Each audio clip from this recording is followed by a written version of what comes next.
So, ito yung partner natin sa binaragang kanin. Ayan. Bisaya lang makarelate niyan, binaragan. Ulang mais with humay. Kay Akira to. Makain si Akira ng binaragan. Bago lalagyan natin siya ng sabaw. Sabaw is life. Mommy, bilis na. Ay, mommy.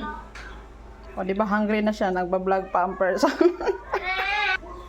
Yan, tinatanggal ko yung mga malunggay, mga dahon-dahon, kaya hindi yan kakain. Sabaw lang talaga yan sa kanya. So, ayan, okay na yan. Ayan, serve na ang iyong food, madam. Sana all. Careful kay hot. Yummy?